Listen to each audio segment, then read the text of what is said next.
I'm Bailey Guy, America's Ideal Miss Tennessee 2023, and this is my interview with the Pageant Project.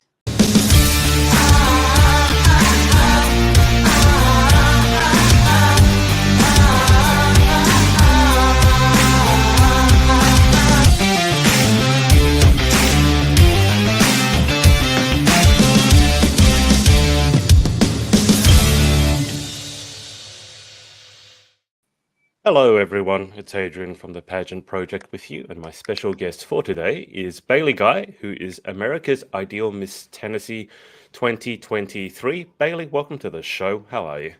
Thank you. I'm so excited to be here. It's always exciting to meet a fellow author, which we will get to soon. But why don't you? Because obviously you can tell from my accent, I'm not from around where you are. So tell us where you're coming from. Where are you at the moment? I am from Nashville, Tennessee, which is in the south part of the United States.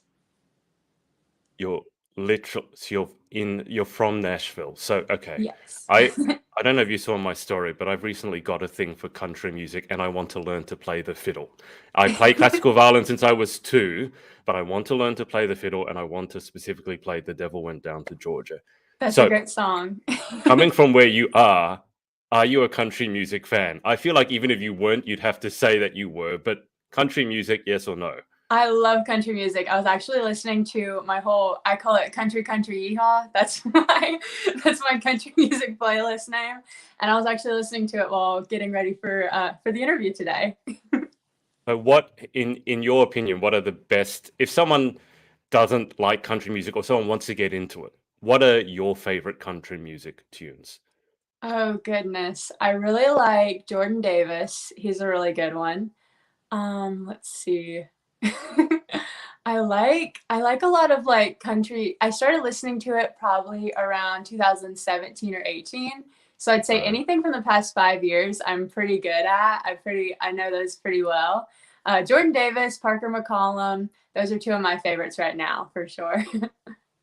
Do you know Trace Adkin? Trace Adkins? Yes, yes. Yeah. I'm honestly, I'm bad with names. But I do like those a lot. I tried to, funny story. I had never been to a concert before. And then earlier this year, I was going to go to a Parker McCollum concert in Nashville because there's a lot of country music concerts that happen here. And we went and it was going to be outside and it started raining. And so I still have never been to a concert before, but I tried. I tried that time, but it ended up getting postponed and yeah. So I've never been to a concert before, but I would love to go. It'll definitely be a country music concert when the rain cooperates with me. I can't believe you've never been to a concert. I mean, most people your age, every second Instagram post I see from them is they're at some Yeah. festivals. So I figured that Yeah. you would have made Someday. it. Do you play any instrument yourself? Do you Oh goodness, sing? no. I am the most untalented person ever. I I can't sing, I can't dance, I can't play any instruments. I was in the school band in 6th grade and I played the clarinet, but that's the closest I've ever gotten. And I was probably the worst clarinet player in the band. I gotta. I mean, I played in an orchestra in school. Clarinet's not an easy instrument to play. Yeah. It's one of It the was hardest fun. ones. It was. So you just played the clarinet, decided that's it, can't do it, and you've never played an instrument since? Not some drums, Yeah. guitar, anything? I tried to play the ukulele at one point. I got a ukulele for Christmas a few years ago. That didn't work out. That worked out the same as the clarinet did. Not too well. Okay, so then in any talent sections, you won't be singing or dancing or playing any instrument, then I take it. No, I used to compete in talent a few years back, and I, because within the Miss America organization, there's outstanding teen, which is the teen division, and so that does Mhm. have talent. And so I was competing in that organization for a few years, and because I have such a lack of talent, I decided to be a ventriloquist. So I had a puppet. Her name was Priscilla. She was a poodle, and that's kind of just like my party trick now, honestly. I mean, but I think you're being unkind to yourself when you say you're not talented. You may not be musically talented, but I certainly can't do any ventriloquism. So how did the ventriloquism go? So we sang the 50 states in alphabetical order. And so, Wow. yeah, and she was a poodle. Her personality was modeled after Dolly Parton. Oh, okay. So, you know, Yeah. Tennessee. So, yeah, so we just sang the 50 states in alphabetical order, and it was had a little comedy thing where she was singing real loud at the end, and I'd put a little bone in her mouth to like end it off. Hang on. You have to forgive my ignorance, but is 50 States of America, is that a song, or did you literally list out the 50 States of America in alphabetical order? We literally listed out the 50 states in alphabetical order. And you still do that now? I can. Can you quickly go Yeah. through? Because all Yeah. right, Do you want me to do it, or do you want me to do it like full on like puppet mode? if you're willing to do it full on puppet mode, I would Oh love to see gosh. that. Okay. Just a warning. I have not performed this since 2018. Haven't practiced it since then either. So this is not very good. But okay, I can do it. Okay, I remember. Alabama and Alaska, Arizona, Arkansas, California, Colorado, and Connecticut, New York, Delaware, Florida, Georgia, then Hawaii, Idaho, Illinois, Indiana, Iowa, so there's way to go. Kansas and Kentucky, Louisiana, Maine, Maryland, Massachusetts, and good old Michigan, Minnesota, Mississippi, Missouri, and Montana. Then Nebraska 27, North 28, Nevada, next New Hampshire, New Jersey, and way down to Mexico, North Carolina, North Dakota, Ohio, Oklahoma, Oregon, Pennsylvania, now there's 8, Rhode Island, South Carolina, South Dakota, Tennessee, Texas, and there's Utah, from 1 through Virginia, then there's Washington, West Virginia, too. Could Wisconsin be the last one, or is it 49? No, Wyoming is the last state, and the 50 states arrive. And then I would put a bun in her mouth. Well done. I think that's the funniest thing I've seen in a very, I'm a little rusty now. It's been a while. No, that was really good. Did you come up, like, did you write that sort of the jingle Oh yourself, or no, it's okay? a lot of people learn it in elementary school. I learned it just for the talent performance. I don't know why I didn't learn it in elementary school, but it's a yeah, they teach it to you in elementary school to learn the 50 states, but the song that we learned Wow. in elementary school was called the 50 Nifty. And it was like 50 nifty United States from 13 original colonies.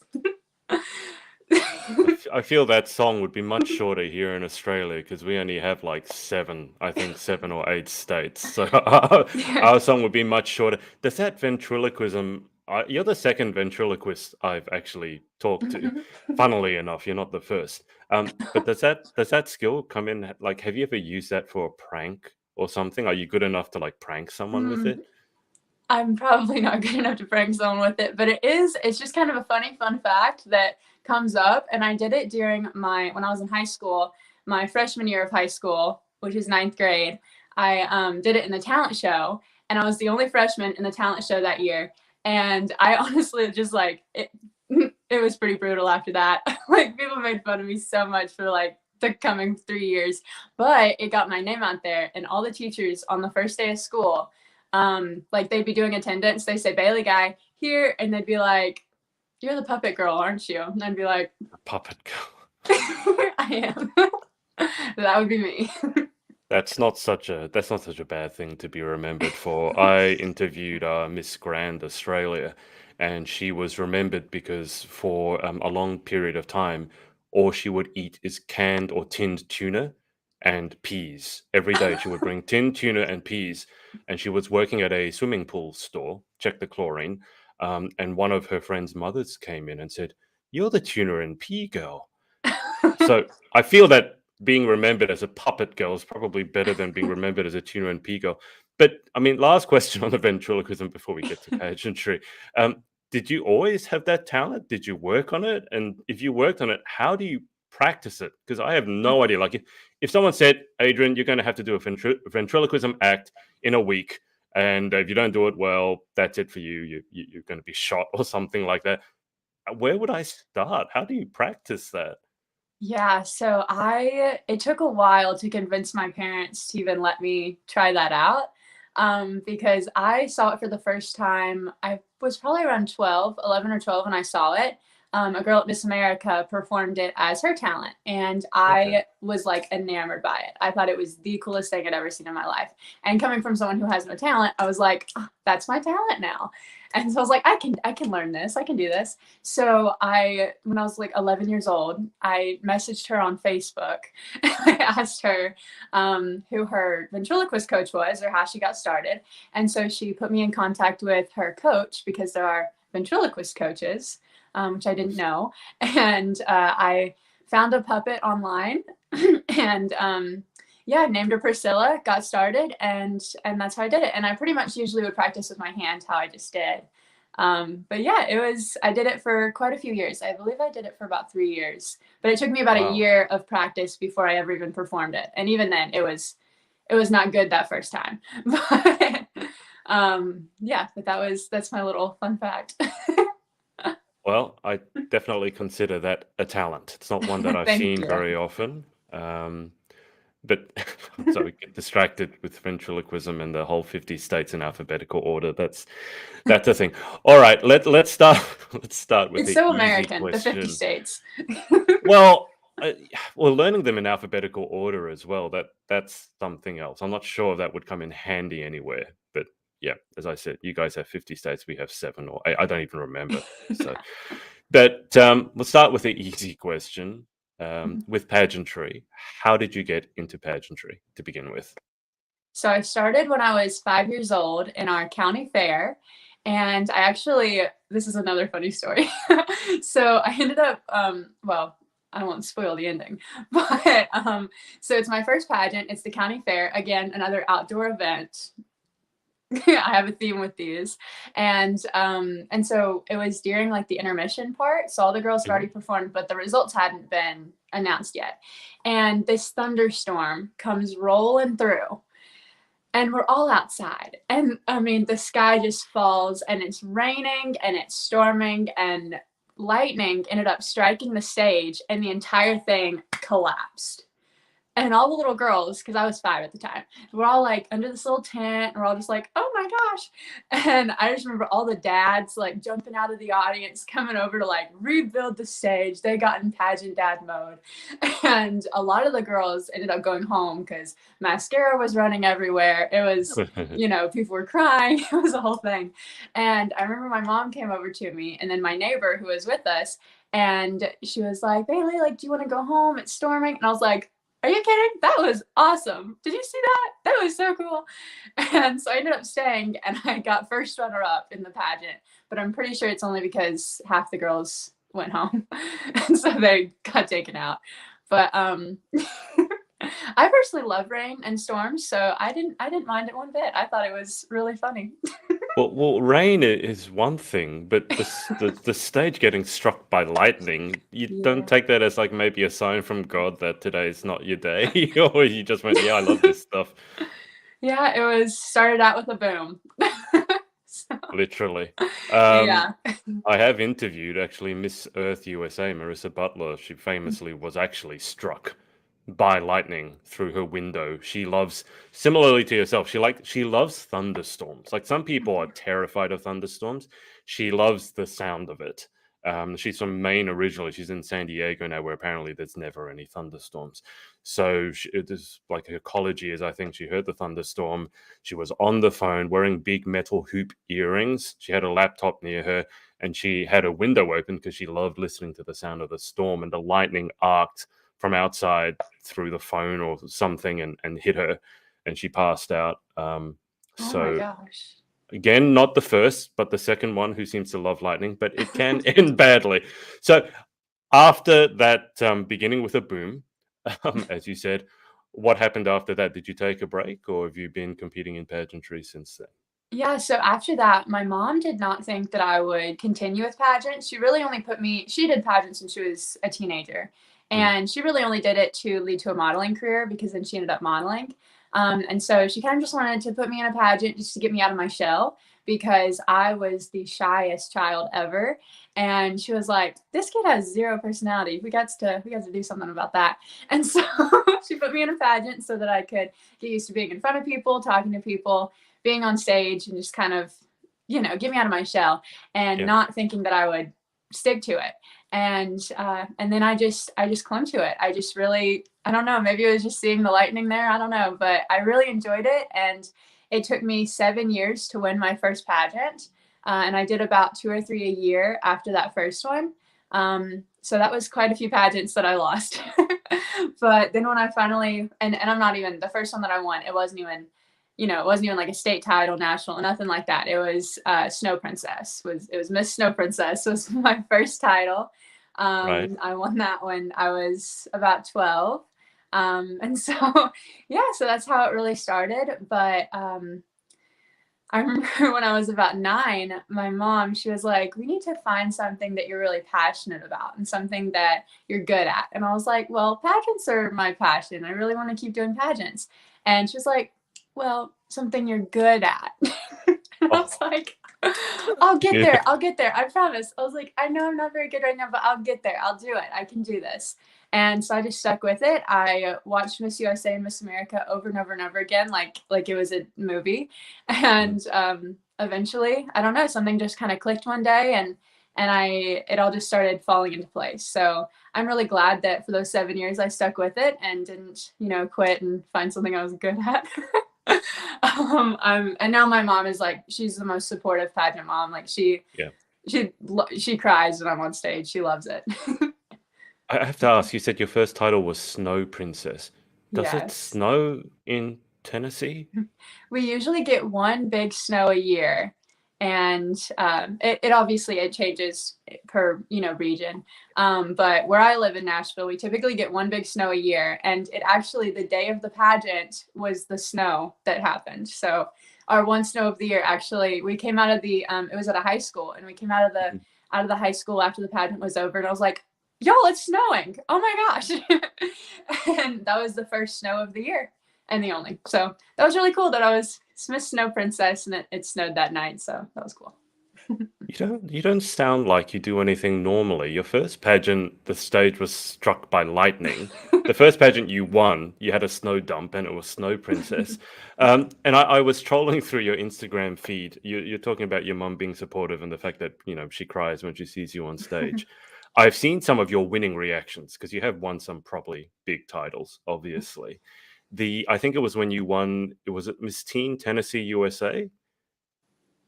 Well, yeah. So I was Miss Tennessee Teen USA 2019, and then USA National Teen 2021. Those are my two. Yeah. Those were the two most influential years of my life, I would say.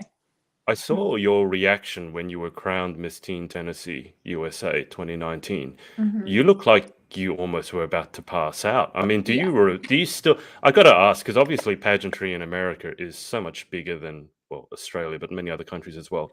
What were your feelings when that happened? Because if I'm correct, I think you turned around, you ran away, or you ducked down on stage. Like, I can't, it was a properly like you look like you didn't know what to do with yourself. Can you still remember? And I bet you can. What your emotions were at that moment? Yeah, that was such a good day. That was one of the best days of my life. And actually, the song that was playing during my crowning was "Best Day of My Life," which was kind of cool. But yeah, I remember so that my journey to winning Miss Tennessee Teen USA kind of goes how a lot of my pageant journey did. I That was my third try, and I was 16. So I was on the younger side. Mm, Um, and when you're 16 in such a competitive state, your chances of winning aren't super high. Age is yeah, always an advantage. And so going into it, I knew that I was ready to win, and that if the judges were to choose me, that I could take it on, and that I would do the best job possible, and that I was ready and prepared for it. But you never really think that it's gonna be you. But then I remember, um, sorry, wow, that's taking me back. The 2 years before that, my first year competing at Miss Tennessee Teen USA, I did not even make top 15. So didn't even make top 15. And then my second year, I was fourth runner up. And then my third year, I ended up winning. And so I think just standing up there, I had never been in that like holding hands with like first runner up or winner position yeah. before. And the girl that I was holding hands with, Elizabeth, she was one of my really good pageant friends. We'd known each other for years. And actually, she was Miss Tennessee. She ended up winning Miss Tennessee USA later on in, I think she was 2021 Miss Tennessee USA. So that was really cool to see her journey come full circle as well. Yeah. But I remember I was just looking down at her sash. They have the local sashes that say what region you're representing, and I was looking down her sash and I was just like, oh my gosh, it's going to be either Greater Nashville, which is mine, or I think hers might have been Middle Tennessee. And I was like, oh my gosh, it's going to be one of us. This is crazy. And I just knew that in that moment that I would be so happy for her because we were really good friends. And so, yeah, but when my name was called, oh my gosh, it was just like my mind went blank. Actually, my mom almost passed out in the audience when that happened. She's told me she literally like almost passed out. So yeah, that mean, was crazy. give us an idea as to how your life changed from there on, because I think it's really interesting. Obviously, when you win the title, it's an amazing feeling. And then I think it's very interesting to see how a young woman's life can be transformed from winning a major title. Obviously, you've had another couple of big titles since then, including your current title, which we'll get to. But how has Bailey Guy's life changed since winning that in the Miss Tennessee Teen USA? How has it changed since then? Yeah. I mean, overnight, my whole life changed. And that really changed. I mean, it changed everything about my life, honestly, winning that title, because all of a sudden I was just, I was never popular in high school. Like, I sat alone at the lunch table leading up to that. And then all of a sudden, I came back to school a couple days later, and the principal announces in the morning announcements, and by the way, congratulations to one of our students, Bailey Guy, on winning Miss Tennessee Teen USA. And I was like, well, if anybody didn't see it on my Instagram, they know it now. I'm And assuming that you didn't sit by yourself for lunch much after that. yes, and so a lot of people all of a sudden wanted to be friends with me, and it was kind of interesting navigating. Oh, yep, there she is. Oh, that's why I was looking over there. I was trying to find it because I knew it was somewhere. So that's what I mean. You look like you collapsed. Yeah, I fell to the ground. Yeah. Oh my gosh, I was just so in shock. I just could not even believe it. I love watching your guys' reaction, even though like this is like 2019, so pre-pandemic and everything. And you Yeah. can literally see you guys can't hide the smile when you watch moments like this. I mean, does this still make you like your spine tingle and all the feels come back? Yeah. Actually, anytime I have a bad day, I will watch that video to make myself like feel better. Yeah, so there was me and Elizabeth, and I remember I just looked down at her sash and I was like, oh my gosh, it's gonna be one of us. It's gonna be one of us. Oh, I remember a conversation that I had. Let's see. It was like, oh, I remember, oh my gosh, I just remember the conversation that we had. So she told me, she said, you're gonna kill it at Miss Teen USA. So I don't know if she had some sort of feeling that it would be me. I don't know, Premonition. but she said, she was like, you're gonna kill it at Miss Teen USA. And you can see me in the video. I kind of like shake my head no in the beginning. And I was Yeah, like, yeah, yeah. no, it might be you. And so that's what I said to her. And then right after that, they called it, and I was like, oh my gosh, this is crazy. So yeah, that was what we were Decent. talking about. I remember what I was talking about with my first runner-up for USA National Teen as well, actually. So I interrupted you by showing you this video. I can see it's taking you back. So you were saying that the school announced that you'd won the pageant. So and you were telling us how Yes. your life changed after that. Yeah. So immediately it felt like, I was, everybody knew, at least everybody had at least heard my name for that reason. If they didn't know me as the puppet girl, they knew me for that. And so all of a sudden people would actually call me Miss Tennessee Teen USA. Like I would be just walking through the hallway and people would be like, hi, Miss Tennessee. And I'd be like, hi. And it was so funny going from, nobody knowing who I was to all of a sudden, yeah, that happened. Oh, Isabella, there's a notification. Hi, Isabella, if you're watching. She was my He's sister. commenting. Yeah, Yeah, she's commenting. she was Georgia Teen USA 2019. So we were under the same director in Greenwood Productions. So yeah, I actually watched Isabella win, and we competed at Teen USA together. And she's gonna kill it at Teen Earth USA in, I think, January, maybe. I think In it's January, yeah, I think yeah. she's driving up on New Year's Eve Oh itself, so she wow. won't be having a huge New Year's. Um, Yeah. Isabella, if you're still watching, I still want to see the Bake Off. She when I was interviewing her, she had a YouTube video about a cake that her and her friends. She had a Bake Off. It was hilarious. Um, but that was so. This is probably, I guess, your first big title. But since then, you've had Yeah. another couple of big titles. So trace for us now. So after this huge moment here to the current title that you have, and as I understand it, America's Ideal, the title that you have now, that's your first title as a Miss. Yes, so that was my first Miss pageant. Yeah, so I really made the most of my teen years, I feel like. I actually, USA National Miss was the organization that I won USA National Teen through. And the reason that I wanted to compete in that one was because they had actually changed the eligibility right before I competed. And so I was 19 at the time. And so that's a Miss division for most organizations. But I didn't really feel ready to be a Miss just yet. And then I saw that UNM had changed their age literally for that year to be teen with 16 to 19. And I was like, this is perfect. I can be a teen for another year. This is great. And then I ended up winning that one. And I remember when I was holding hands with the first runner up, she was from Texas. And I remember saying to her, I said, whoever wins, let's promise to support each other. Let's cheer each other on all year, just regardless of who it is. Like, I'm going to support you and da da da da. And so that's what I was talking about with her when in that moment leading up to that. But yeah, so now I'm 20 and I'm finally ready to be a Miss. But I asked the national director for UNM right after I won, I asked her what made her decide to change the rules that year, because that was the reason that I got to compete. And, you know, it ended up working out the way that it did. And so she actually told me, she was like, well, God just told me that it was time to do that. And she was like, so clearly that was so that you could win, because that was the plan for you, was to hold that title, and you had to be 19 to do it. So that's why God told her to change the age division, which is really cool. Yeah, I was in shock. You look even more. So your signature move on winning a pageant seems to be the drop to the floor. I did This drop one, to the floor. you look like you can't close your mouth. Oh, now you're smiling. Your jaw just dropped. Yeah. So you almost look more excited here. What were your emotions winning this one? So leading up to that title, I actually had so much self-doubt and anxiety. And if you would have told me that I was going to win that one, I would have not believed you. Whereas Tennessee Teen USA, I had a feeling of peace throughout the entire thing. And I feel like that's kind of common for pageant winners to say that they had peace throughout the whole experience. And that's definitely true for my Tennessee Teen USA experience. But for this one, I had the opposite of peace. I was completely not expecting that at all.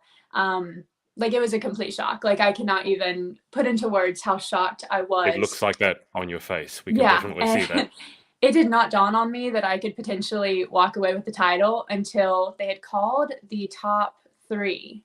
And so I was in the top 3 at this point. And, you know, most people when they're in the top 3, they're like, okay, I got this. But I was in the top 3 and I was like, there's no way this is going to happen. And then I was just backstage, and it was kind of a quiet moment. And I don't know if it was an intermission or what was going on, but I was just backstage kind of by myself in this little corner. And I just started praying, and I just told God, I was like, God, if this is what you have for me, then I'm ready for it, and I'm prepared, and I'm going to be the best that I can be at this title. And if it is for me, I accept it. And that's what I said. And then I opened my eyes, and it kind of looked like it was an imaginary thing, but I was imagining a crown, the crown that crown was just kind of hovering about 10 feet away from me. And I walked over to it, and I'm just kind of looking at it up, and it's just, you know, it's all in my imagination, but it felt very real. It felt like I was actually looking at this crown. And so I walked over to it, and I just said again, I said, God, I accept it.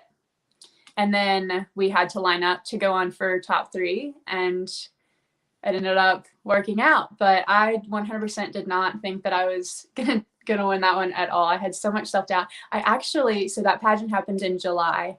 And in May, I actually told my mom that I wanted to get out of it, disqualify myself. I don't know what the word is, but quit. Because I had so much self-doubt. I was like, I don't even think that I can go through with this. I don't think I have a shot at winning. I don't think it's going to be me. And I can't deal with the amount of doubt that I have and the amount of anxiety that it's giving me. And I think I should just give the title back. And my mom was like, absolutely not. You're not going to do that. And so she really pushed me to stay in it, and I'm glad she did. But yeah, there was a time when I wanted to not, what I considered not even competing, because Mhm. I had so much anxiety about it.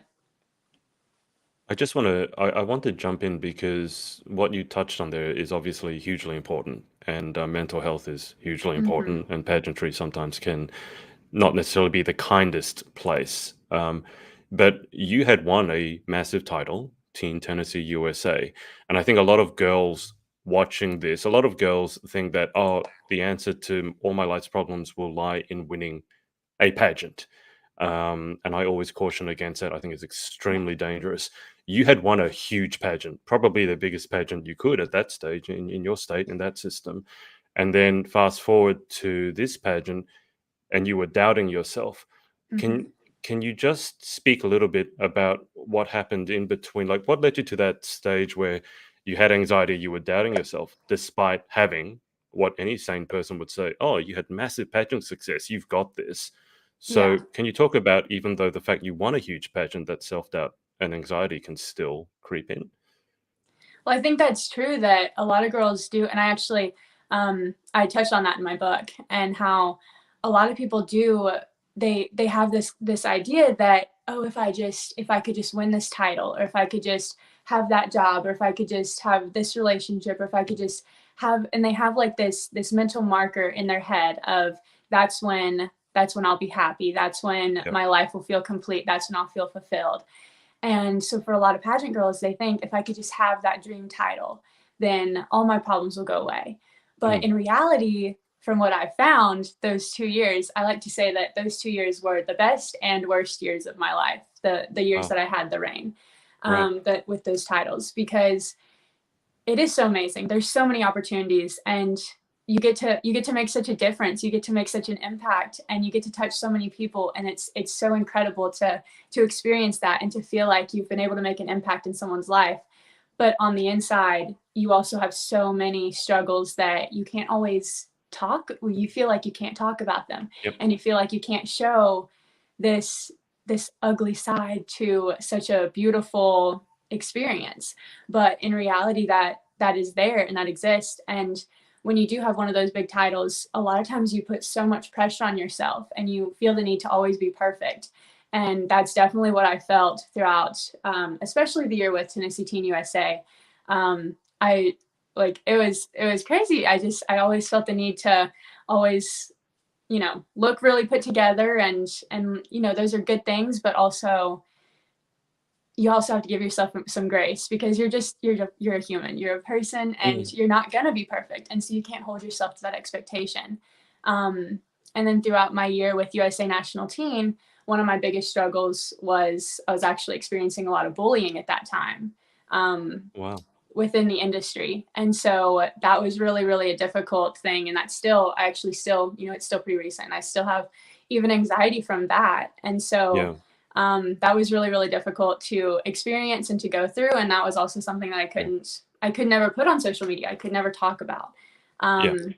And so it is really hard, but there's so much more to having a title than what people Mm. sometimes see, and what title holders show. Because I don't want to discourage anyone from going for those big titles, because I think if those are your dreams, then you should absolutely go for it, just Yep. like how I'm still pursuing Yeah. other titles Yep. that are my dreams. And so you can't let those things stop you. But I do think that awareness within the industry is really important, that people know that it's not a band-aid, that a crown is not a band-aid for Yeah. your problems.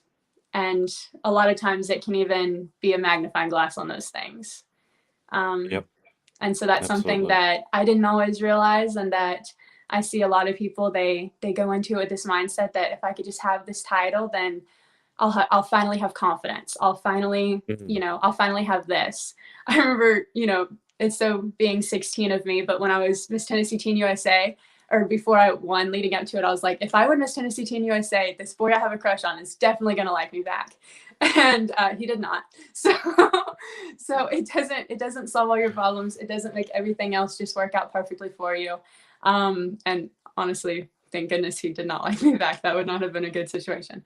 But so it all works out in the end. But you do go into it thinking that a title is going to fix certain things when it's not going to. You really have to fix those things in yourself beforehand. Yeah. And Yeah. because a title's not going to give you confidence. It'll give you opportunities, and it'll give you a lot of amazing things, but it won't give you that inner fulfillment that we all are searching for. It can't do So that.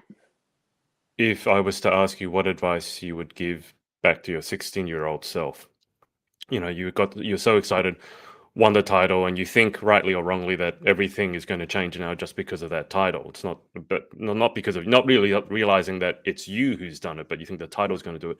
So if you had to give advice to your 16-year-old self, or someone who's another teen who's, let's say, just won their dream title, what advice would you give them? But also, I think importantly, because most teens will have parents supporting them, is there any advice you would give the parents as well in terms of what's the best way to support your daughter who's just won? So what advice would you give yourself, and what advice maybe would you give the parents? I would say, firstly, I'll give advice to the parents first. I think my biggest advice to the parents is let your child know that you'll be just as proud of them if they come in last place as if they come in first place. Because even when I did not make top 15 at Miss Tennessee Teen USA 2 years before winning, I still came off the stage. My mom gave me a big hug. She told me she was so proud of me. My dad was crying because of how proud he was of me. They're both criers. We all are. But they let me know that they were just as proud of me if I had won than if I hadn't. And their how proud they were for me and their love for me was never conditional on my success. Yep. And so I think even though every parent, should at least, have that in their own mind that, well, I'm still going to love my child the same regardless. But I think just letting them know that and really making that clear, because a lot of times, it is a lot of money, and kids can put a lot of pressure on themselves to not want to let their parents down if they know that their parents have spent all this money on wardrobe and da-da-da-da-da. And they might think, oh, well, I have to win for my parents because then all that money will go to waste. And I think it's really important that parents let their kids know that you don't have to win. You don't have to, as long as you are your personal best, then that's all I can ask for. And so that's really, also, if your child isn't truly into it, don't push them to do something they don't want to do. That's another thing, because I see that a lot where a girl, because I also coach some girls, and there was a girl that I was coaching, and she was like, I honestly don't even want to compete. And I was like, why? And she told me, and it's really sad that sometimes a parent it's more of the parent's dream than the kid's dream. And so I think that it's important to, just like how my mom came to me when I was 9, and she was like, we got to find something you're passionate about, something you're good at. And I chose pageants, but whatever that thing is, support them fully in that, whether it's what you had imagined for them or not. And then for contestants, I would say my advice is don't put your worth in that. And also visualize yourself winning, but also visualize yourself not winning. I think that that's a really big, and I actually got that advice at a really big pageant that I was like, I have to win this one. And I was in that spot of like, this is so important. I have to win this. Like, I'm going to be crushed if I don't win.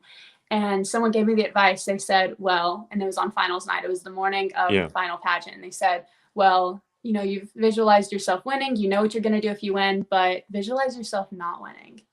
And I did. And it really allowed me to have a more realistic approach, because I saw how possible that was. And then I ended up not winning. So I was really glad that I visualized that and prepared myself for that outcome as well. So yeah, I think that that's really important to realize that you're still the same person, whether you have the crown and sash or not. And I know that the crown it does change your life, but who you are as a person doesn't change. Your dreams, your goals, your aspirations, your abilities, the impact that you can make, you can still do all of that without having that crown and sash. Yeah. 100%. I like to say you make the crown doesn't make you. Yeah. That's very interesting advice that that person gave you. Visualize yourself not winning, because that's not the typical sort of self-help advice. It's always Yeah. visualize you winning. There's no doubt. But at the end of the day, there's only one winner in Yeah. any pageant. And I wouldn't term the other people losers, but there's only one person who will walk away with the Yeah. crown. So knowing what you're going to do if you've not happened to win, and as you said, you didn't even place top 15 at Miss Tennessee Teen USA, and then 2 years later you won the whole thing. So I mean, you could Yeah. have given up right away then. But knowing that you're going to what you're going to do with yourself if you don't win is hugely important. I think this is a good time to talk about your book, because visualization obviously is related to your book, which is Mhm. Goals in Action. Now, do you have a copy of the book there? I do. Right here. Goals in About action. Yep. so you can get that on Amazon. Let me just add that to the stream. So the Amazon link is in the description of this interview. Also, I imagine if you search for the name Goals in Action, 21 days of goal setting through daily devotions, and put Bailey Guy in there as well, you'll be able to find it. But talk us through. I'm a published author myself, so welcome to the club. Always nice to meet another author. Let's start with, where did the idea come to you? When did it come to you that you wanted to write a book? So I started journaling, so writing in a journal, when I was 14 years old. And I've just always loved to write. I loved writing in my journal about my day. And I still do that. And I've finished over 60 journals now. Wow. So I love to journal. But I always have loved writing essays. English was always my favorite subject. And so whenever starting when I was, with my very first essay when I was younger, I always, every time that I would write an essay, I would want to read it to my dad. And so I would come into the kitchen, I'd be like, okay, I just finished. Do you want to hear it? And he'd be like, of course I want to hear it. And so I would read my essay to him. And my dad always, I mean, sometimes I'll be writing an essay about, some random topic, and he will literally Mhm. start crying because he's so proud of me. Oh, and, right. and Okay. no, not because it's bad, because he's proud of me. I was going And to he say, always, and he would always say things. He would be like, "You are just so brilliant, Bailey. Like, I just cannot even imagine being so good at writing." And he really hyped me up way more than what, my seventh grade essays on the Civil War deserved. But he would always just tell me, he'd be like, "You should write a book." And so ever since I was little, when I was, however old you are when you write your first essay, but he would always tell me, he'd be like, "You should write a book. You are just such an amazing writer." And da da da da. And so that just always was in my mind that I should write a book. And so then eventually, I just kind of felt like after I won USA National Teen, I was like, this is probably y'all probably never get a better time than right now to yeah. sit here and just write this book. and, and I'd had the idea in my mind for about a year before I started writing it. And I've always loved goal setting. I've always been Mhm. really passionate about setting goals and about teaching people goal setting skills, and also helping people to know that success and failure aren't opposites, but they really do go together. And, I kind of use my pageant experience as an example of that, with my 7 years of not winning in the beginning, and then, not making top 15 at Miss Tennessee Teen USA, 2 years winning. So I've seen what failure can do and how it can really teach you and push you to grow. And so I feel like there's so many lessons in failure, and that so many people resist failure, and they're like, I can't fail. I only want to do it if I'm going to win. And if I think that there's a chance I'm going to lose, then I'm not even going to try. But I feel like there's so many lessons. There's so much value in failure. Mm. And so reframing what we see as failure, and, you know, remembering that just because you lost, just because you didn't accomplish the goal you had set in mind, that doesn't mean that you failed, Yeah. because you got closer to something. You got closer to what that goal is, or maybe you found something that really was meant for you all along.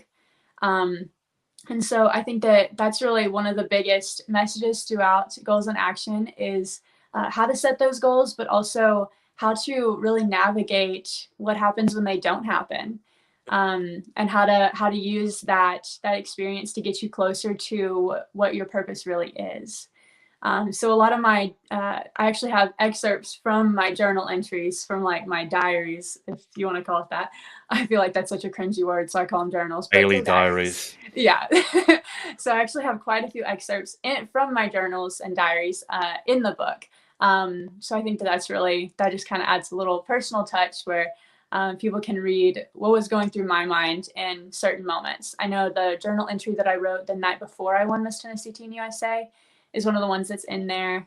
There's a lot of them. And the entries that I wrote leading up to USA National Teen, where I was having so much doubt and anxiety, some of those are in there. So it's just, I really, my entire heart is in that book. And so many of my tips and my secrets to success are in there. And I think it's really beneficial for people even who aren't in pageants. And I actually have stories from things like student council and from things that it's not just a pageant book. And so Yeah, I really wanted it to be able to relate to people of all different walks of life. And there's actually, and I know this really, he's an elderly man and he actually read the book, and he's like in his 80s, and he read the book and he said that it changed his whole perspective on things. So even somebody who, who has lived way more life than I have and who's probably has a ton of wisdom of his own, was able to gain something from it. And that was one of the biggest compliments that I've gotten on it. Was that I think I saw he left because there's some reviews on Amazon. I think yes, he he left. did leave a Is that review. him? Yes, and I've actually never even met him in person, but he knows my mom, and so that's how he found out about the book. I'll read it out here so people Yeah. watching or listening can. So, as a person in their 80s, I have not seen a book more inspiring and moving, and to think a teenager lived and wrote it. This book belongs to all age groups. It motivates me to pray each day and set my goal. Lord, open doors that I might be a blessing to someone today. Bailey drives home the point that setbacks become comebacks when we trust God through it all. Even our failures lead to better fulfilling God's purpose in our life. Failures are never final. That's apparently on day 14. Thanks, young lady, for having the courage, sacrificial love, and passion to share some of your marvelous life stories. I highly recommend this book to both old and young, poor and wealthy, weak and strong. That's got to feel some kind of way hearing that from an 80-year-old, right? I actually printed that out because I wanted to be able to keep it forever, because it just meant so much to me to hear those things, and from someone who I've never even met in person. He knows my Mhm. mom, that really through her work, and so that means a lot to hear. And that was really one of my worries with writing a book, and that was kind of something that always stopped me was, well, maybe I don't know enough. What if my advice Mhm. and what if my knowledge isn't going to help anybody? What if it's wrong? What if Yep. all the things that that are mental blockers that keep you from going after something. But every single day it is a devotional, and so it is considered a religious book.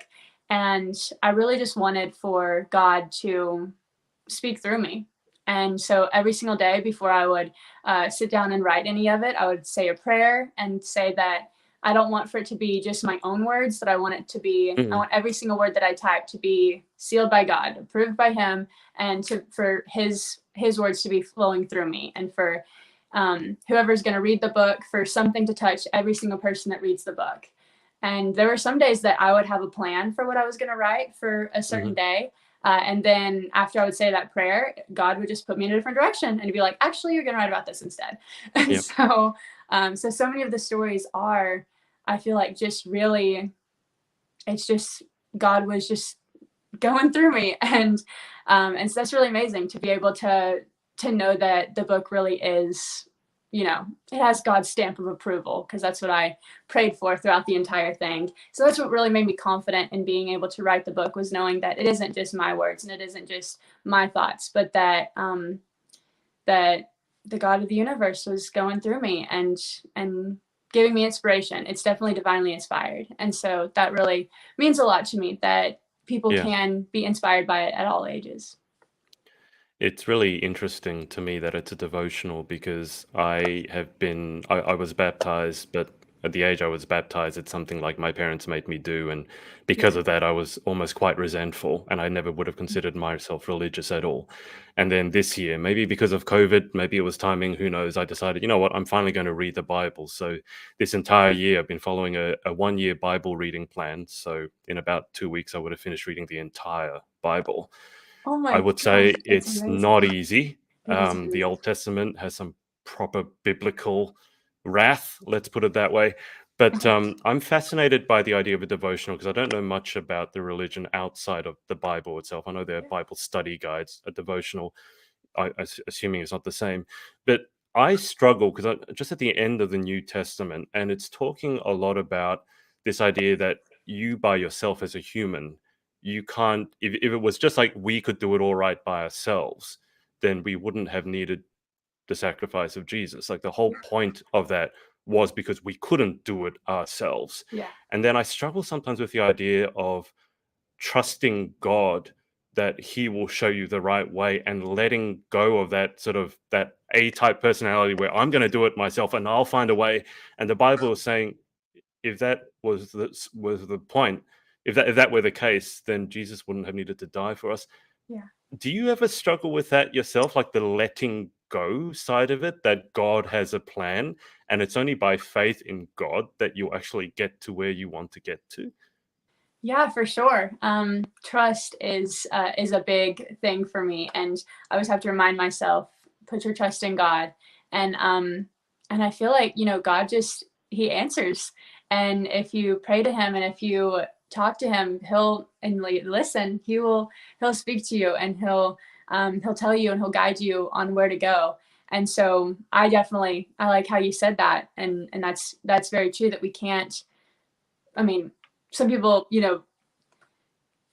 we can't do anything without God's love and joy and peace because I mean really the only thing that gets me through some of the anxiety that I've had as a title holder and some of those down and difficult times Mm, was God and trusting that God put me there and that there's a Bible verse that says bloom where you're planted, and yep. so I'm just gonna I'm gonna do that and so even if it's in a really dark time, I'm gonna still try to be a light and I'm gonna try to give God's light to the world. Um, and that's really one of my biggest goals as a title holder. But yeah, it can be difficult to release that control, especially when Mm, you are somebody who has such big goals and you're like, God, are you seeing what I'm seeing? Because I'm seeing it. And yeah, sometimes he isn't seeing it because sometimes you're not seeing what he's seeing. yeah. And that's something it's really that's been a big lesson throughout my life is to fully put that trust in him because he ultimately has a way better plan than anything that you can come up with. And that's proven to be true throughout my life. I could not have done any of the things that I've done without without God leading me every Mm. single step of the way. I mean, writing this book was one of the most terrifying experiences of my entire life.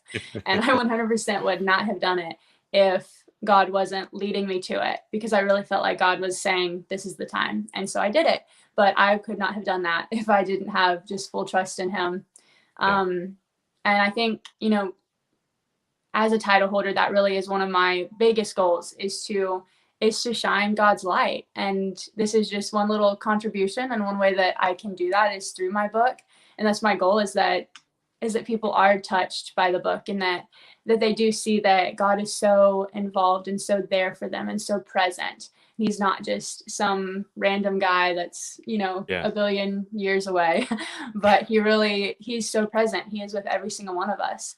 And I kind of like to think of it. I have this visual that I've used before where, you know how that there's the earth and there's the sun and the moon, and Mm, the moon doesn't have any light of its own, but when we look up at it at night it looks really bright, but it's actually just reflecting the sun's light.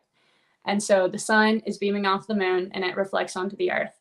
And so I kind of like to think of myself as like the moon, and then mm, the sun is kind of like God, where I don't really have any light of my own. I'm not, I'm pretty bad at things. Like I really can't do much on my own. But because I have God's light shining on me, I can then reflect that onto the world. And I think that's really our mm. mission. That's really my mission in life is to just be that light for people, even if it's not a light that's coming from within myself. It's the light that's coming from God, and I want to be able to show the world that light. And so just like how the moon can light up the night sky even though it has no light of its own, it's just reflecting the sun's light. That's how I want to be. And when people might be in a dark place, I want to be that little, glimmer of light that shows them, hey, look at all this, look at this light that God has. And so I hope that my book does reach people and touch people in that way, and that it does ultimately not give any glory to me or my story, but that it gives glory to God. So that's the goal. That's a really cool metaphor. The one about the moon. I never thought of it like that. That's very, very cool. I have to say, I can't get this in Australia. When I when I saw the book, I'm like, because of Really? my own journey in religion, I'm like, I really want to get this book. Yeah. I can't get it. It's not Oh available in no. Oh Australia. my goodness. So I'm going to have a conversation with you after this, and I'll pay you to send me over a copy because I really want Yeah. to read this book for some. I'm not just saying that because you're on with me now. When I saw the book, I'm like, I think I really need to get my hands on this. And then, as you can see in the top right, it's currently unavailable over here in Yeah, I Australia. didn't see that until just It's now. available in America. Like, don't Yeah. panic. But in I can Australia, definitely because ship it to you. I know it's yeah, available well, in Europe. There was someone from Europe who messaged me who had gotten it. So that's interesting that yeah, it's not available in Australia. I there are guess, different. As a published author myself, there are different stores, and you have to you yeah. have to make sure they're available in each. It's anyway, Yeah. doesn't matter. But I Yeah. will get you to. I will pay you. I don't want you to send it to me for free. I will get the. I really want to read this book. I would love to But send it to you. I would love for you to be able to read it. that's amazing. I've got to ask, any future authoring plans, or like myself, were you so traumatized by your first authoring experience that you left it for 2 years? That's what I did. Well, I did just publish this one in February. It came out February 1st Right. of this year. And I honestly, every idea and everything that I had in my mind and in my heart for what I wanted to put into a book is put right on these pages. I mean, when I say my whole heart is on these pages, it really Yeah. truly is. And so I do plan on writing a book eventually in the future because I want to be a motivational speaker someday and a Mhm. motivational author. And so I definitely will write a book again someday. It might be 5 years from now, it might be 10 years from now, but a book will have my name on it again eventually. That is definitely, I love the process. I love being able to write, and I love writing, and I love writing in my Mhm. journal. I love writing essays. And so I would love to write another book someday. I'm just gonna wait for God to give me another idea. Yeah, absolutely. When you've left your heart and soul on the pages of a book, you can't just do another one. I think there are some people who just say, "Oh, you just sit down and write every day." But I can see some wisdom in that to get better at the skill of writing. But also, I Yeah. feel like there's a moment that you're inspired, Hmm. and there's some moments when you're just not, and I don't think you can manufacture the inspiration or fake it. Let's move on. We've spoken about your book and God and religion. So I think now is a good time to talk about the Compassion Conference. So I say that Yeah. because compassion is a huge thing in religion and with God. Hmm. So talk to us about what the Compassion Conference was. Yes, so the Compassion Conference that was kind of my baby for the year as USA national team. That was my biggest goal with that title, because honestly, a lot of people don't know this, but when I won that title, I was not planning on writing a book that year. Was not planning on it at all, and it was that push from God. Honestly, that was the Mm, reason that I did it. But I was not planning on doing it, and so, but what I was planning on doing was this Compassion Conference, and so it was kind of my plan that I talked about to the judges and then my onstage question, and it was so amazing to get to see it come to life. But yeah, so it was a two-part conference, and it was virtual, so I wanted to reach as many people as possible, and it was free, so accessibility. mhm. But Miss USA 2009, Kristen Dalton Wolf, was my guest speaker, which was so cool because she's one of my favorite Miss USA's. If not my favorite. Well, I have a few favorites, but I love her. And so it was amazing getting to have her on my conference. But the first part was goal setting, because I love goal setting. I'm really passionate about teaching people those goal setting skills and how to reach their goals and how to really reach their full potential and how to discover what their purpose is, because everybody has a purpose. And so Yeah. So that's what the whole first part of the conference was about. And then the second part was about compassion and how to use your goals and success and any sort of platform that you've built to then help other people and benefit other people and give to other people. And so that's what it was all about, was really just encouraging, especially pageant girls, to not just wear the crown, but to genuinely do something with it. And to not just have it sitting on a shelf, and to not just have it on your Instagram page, but to use it to think, okay, what's something that I can do to give back to other people that I could never do as well on my own? What's something that I can do uniquely right now in this time, specifically with this title and in this place that I've been put? And so that was what the Compassion Conference was all about, was about goals and how to use your goals to then help other people, help benefit their lives as well. The goal setting is all well and good, but you didn't call it the goal setting conference. You called it the Compassion Conference. So I got to imagine you have a particular connection to the word compassion.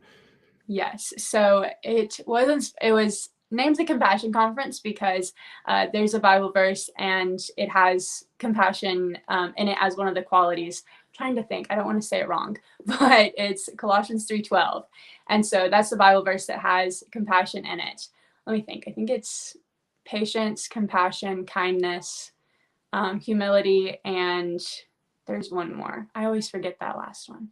But it has 5 different qualities that as chosen people that we should have. So that's what the verse is about. And so I plucked compassion from that Bible verse, and that's what I named it Compassion Conference for. In addition to that, the service organization for USA National Miss was called Inspire, and there were 3 pillars to Inspire. There was Inspire Earth, Inspire Kindness, and Inspire Compassion.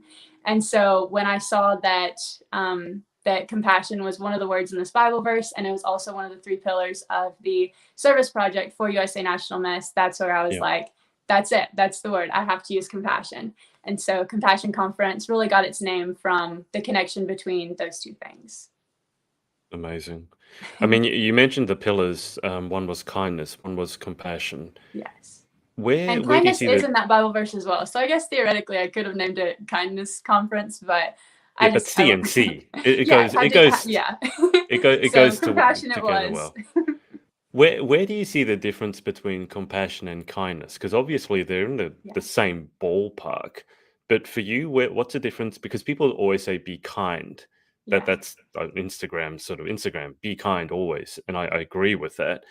Compassion is slightly different, right? Yeah. Where do you see the difference between being kind and being compassionate? I think kindness is more of an action and compassion is more of a feeling and a way of being. And so kindness, random acts of kindness, holding the door open for someone, that's an example of being kind, and just, the little things you can do to show somebody, to show someone kindness, and to make them, make their day easier. And then compassion is really a way of life. It's having this deep urge to help people and to truly make a difference, more than opening the door, and more than this, more than that. But yeah, compassion, I really feel like that's where the difference is. And as title holders, we need to always have compassion. It needs to be more than just a service project that we can post about on Instagram. It needs to be truly the need to help people and to benefit people. And I really, when I go out and when I'm talking to people, I want to be a motivational speaker. So I take any opportunity I can to be able to speak in front of people. And when I do that, I really want to always make sure that I'm speaking from my heart.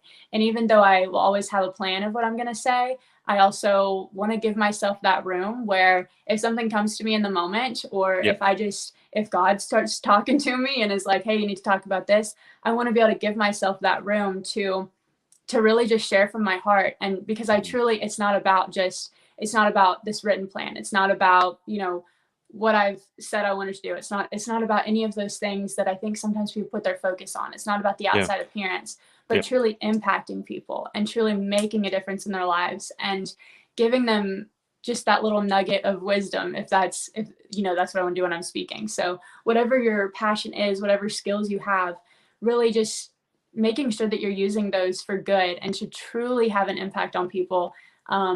is really what compassion is all about. And so I think that's such an important quality of a title holder, is to have that deep passion for helping other people. 100%. You asked me how long the interview would go for, and I said normally under an hour. We've been on for over an hour, and it seems like only 20 minutes. I really Yeah. enjoyed talking to you, but let's move towards the close. Just before we move towards a close, um, I mean, we've talked about so many things. What do you do outside of pageants and authoring? What do you do just to de-stress, or just randomly, like, is it Netflix and pizza? Is there a hobby apart from ventriloquism? I do a lot of journaling, so I've already Mhm. touched on that. Lately, okay, so this is a funny fact, but I never watch TV because the TV in my house stopped working, and it's been years, and we just haven't. My Right. dad's like, "We need to get this fixed," and I'm like, "Why bother?" Yeah, So, we actually just got it fixed last week, but now I'm right. like, "Well, I haven't watched TV for years." But the one show that I will watch on my friend's Hulu account, because I don't even watch it enough to have my own Hulu account, but Mhm. I've lately been watching How I Met Your Mother, and it's so cute. I love that show, and so I've been watching that lately as kind of just like Yeah. yeah, but I never watched TV. Like, this is the first TV show that I've watched literally since I was in elementary school. So that's pretty Wow. crazy.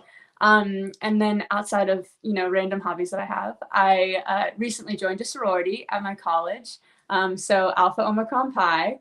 I don't know if they have sororities in Australia, but it's a big thing in America. No. Um, and so I just joined a sorority, so that's been really cool to have so many friends and sisters within my own college, which is that's so special to me. Mhm. And I never saw myself being in a sorority. I never really thought that I would do something like that, but it just kind of landed in my lap, and so I was like, you know what, this is an opportunity that I can learn about other people and grow, and I want to take it. And so I did it, and yeah, I've been really enjoying that too. Interesting you mentioned sororities, because I don't know if you can see in the background, just underneath our webcams, it says "Be more than just a queen, make an impact." And behind that is, I wanted to, because I love the idea of sororities, girls, Yeah. women supporting women. And I thought, wouldn't it be cool if pageantry was more like that? It wasn't just a title for a year, but it was an ongoing sorority. So Hmm. I called it the pageant sorority, and the actual Greek letters are behind our webcams. You can't see them now.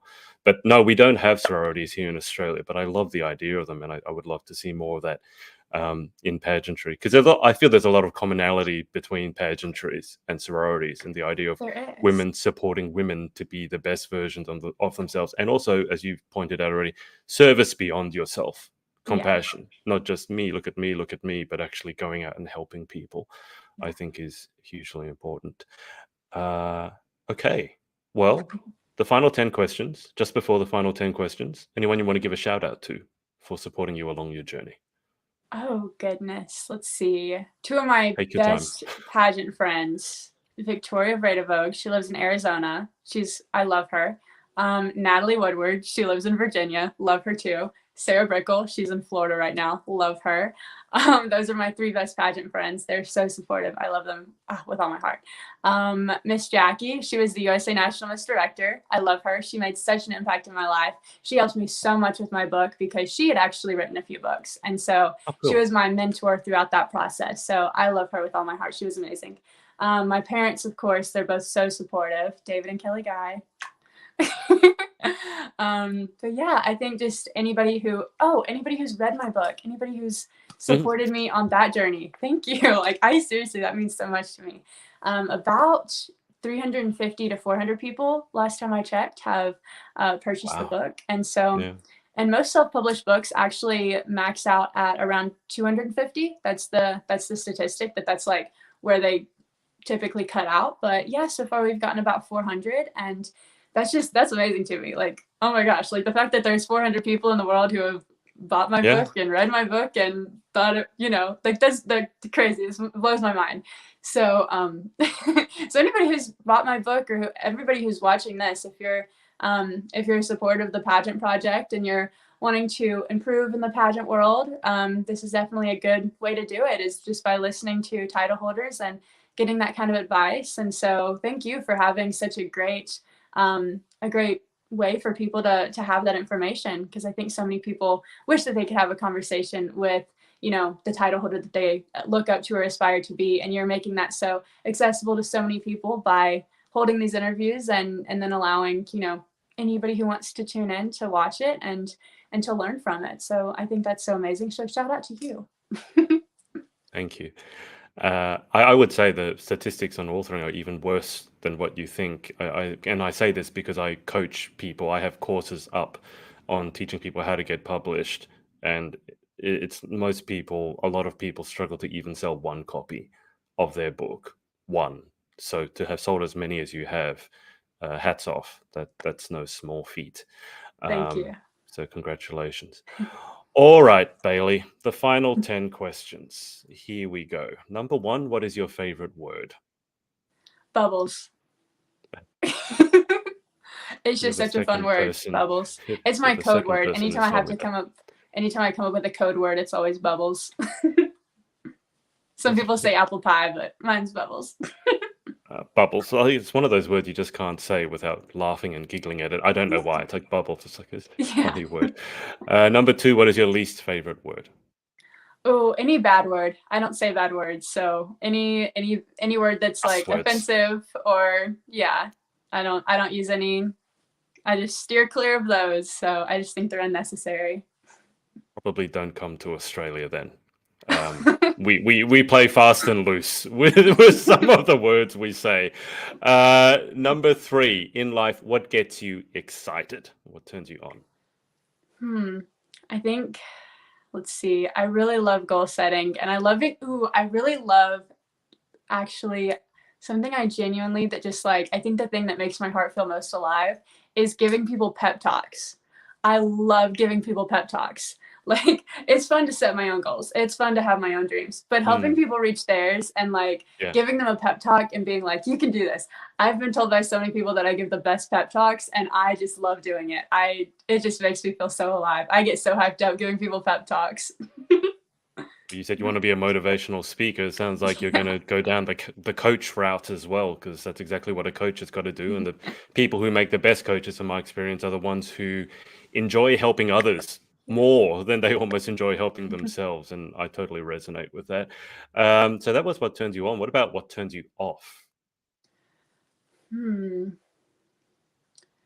That's a good one. Let's see. You know, sometimes I'm a bit of a procrastinator. So I think a lot of times whenever I put too much on my plate, I tend to not do any of it.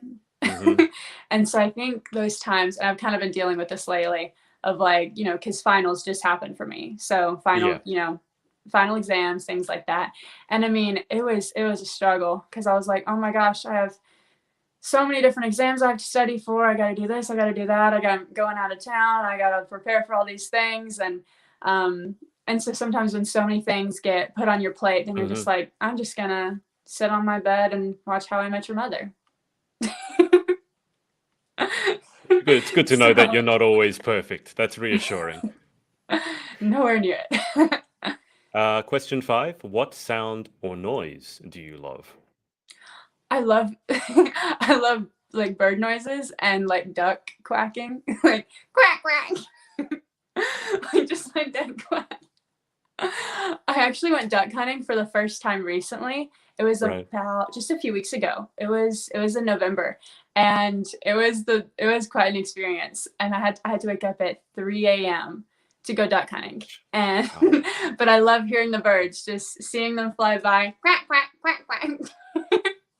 I saw your eyes light up when I said the question. I was like, oh, this is going to be a good answer. It's like, you really do love bird sounds. I was like, oh. Yeah.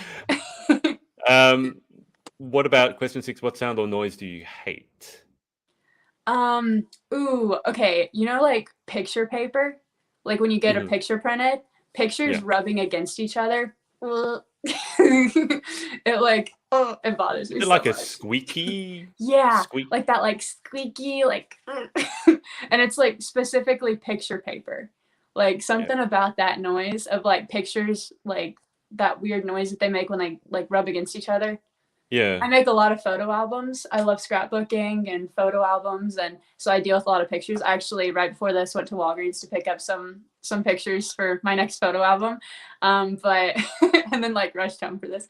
But yeah, picture paper, rub it against each other is not my favorite sound.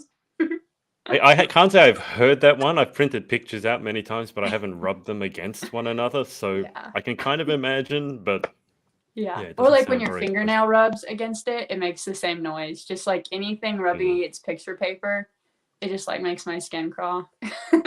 Yeah, you're not looking very comfortable talking about it, if I'm honest. Let's move on. Question 7. If you could have any one superpower, what would you pick and why? Time travel. I think it'd be really cool. I don't think I'd want to go into the future. The future scares me a little bit, but I'd like to go into the past. How far back? Yeah, I'd really like to go back and like talk to George Washington and Mhm. well, you're Australian, but Well, I know George Washington. yeah, Yes, I yeah. know that much. But I just think it'd be really cool. Even I mean, Jesus, like he was, Mm. 2,000 years ago. That would, I wish that I could just go back, but like take a camera with me and like Mhm.